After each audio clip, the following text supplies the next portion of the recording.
Well, I'm Judge Dave Larson. I've lived in Federal Way for 49 years. I was born in Tacoma, and I moved here when I was 9 years old. I went to elementary school at Mirror Lake Elementary. I went to middle school at Sacagawea and graduated from Federal Way High School. I played sports, baseball and football. I graduated with music, academic, and athletic scholarships from high school.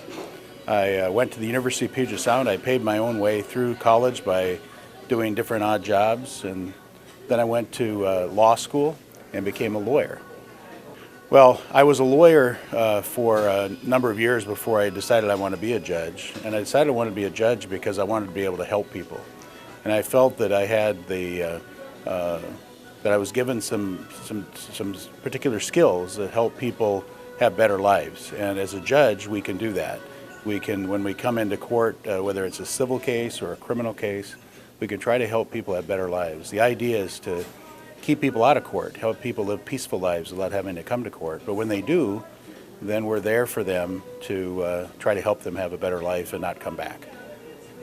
Well, there's many ways I contribute to the community. I think it's very important that judges contribute to their communities because we're supposed to be an example for everybody else.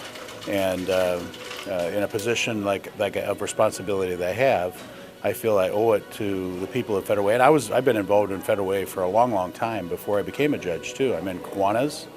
I'm on the board of Advancing Leadership. I've been on the boards of different things like Pacific Ballroom Dance. I even coached the Federal Way High School robotics team in 2013. So there's a lot of things I'm involved in because I think it's important for all of us to be involved in our communities, especially judges. Well, I'm campaigning for the Supreme Court because I feel that we need to get back to some very basic things about how government works in general and courts work in particular. Our courts have gotten too interested in being involved in political issues, and I want to get us back to being that branch of government that rises above the politics and makes decisions based on the law and the Constitution. And I think that is something that's extremely important for us in a country based upon the rule of law, where I, as a judge, am no more important than anybody else, and that I have to follow the law when I'm making my decisions, and that's why I'm running. I think we've gotten away from that. Well, number one, as I've discussed, the idea of bringing us back to where we're focused on the law and the Constitution instead of on politics, but also there's things I can do to help the administration of justice. The Supreme Court is responsible for setting all the rules and setting the tone for all the trial courts in the state. And I want to be a leader when it comes to trying to get the courts to serve people the way I indicated earlier, which is to help people have better lives and to stay away from court.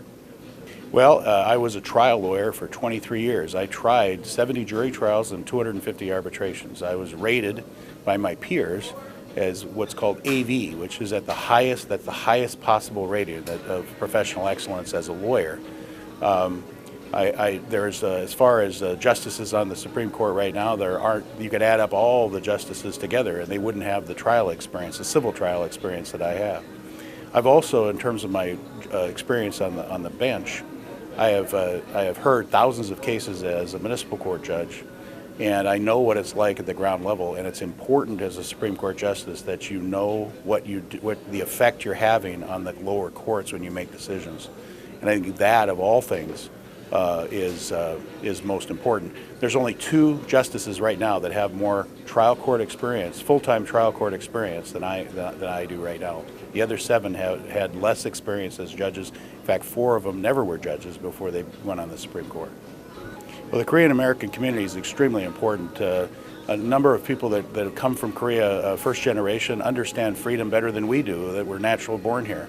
And the Korean community is a very integral part of trying to keep freedom alive.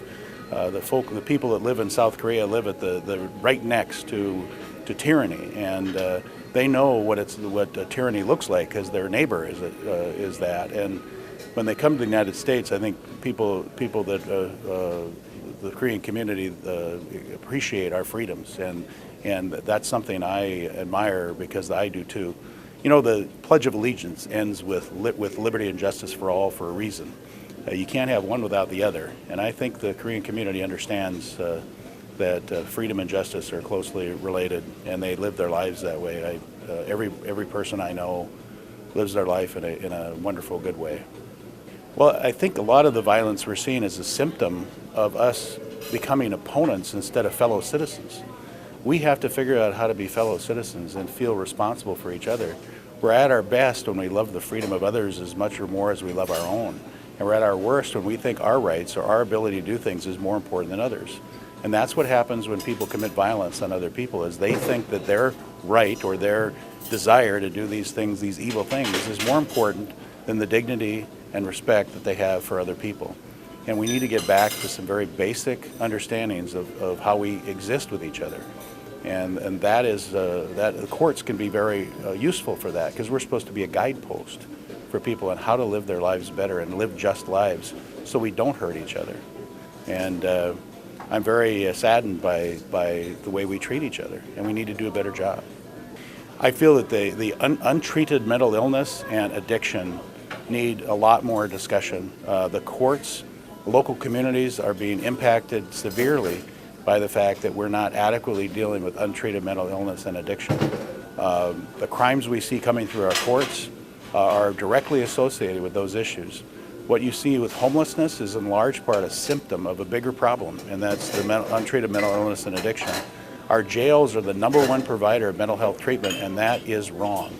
We should do a better job of taking care of people that can't take care of themselves because of mental illness, and help people that are addicted have a better life by getting off of the drugs and things that are destroying their lives and the lives of the people around them.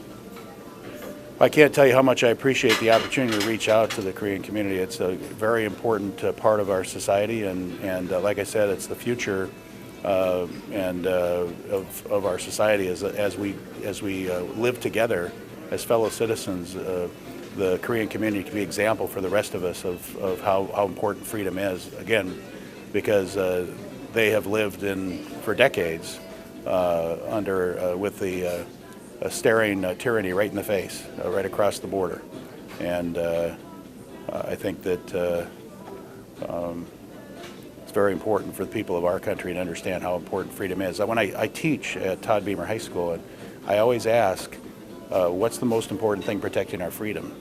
And they go around the room and they guess, and the right answer is the belief that it's important. As soon as we stop believing it's important, then we start losing it. And the Korean community understands that, I believe.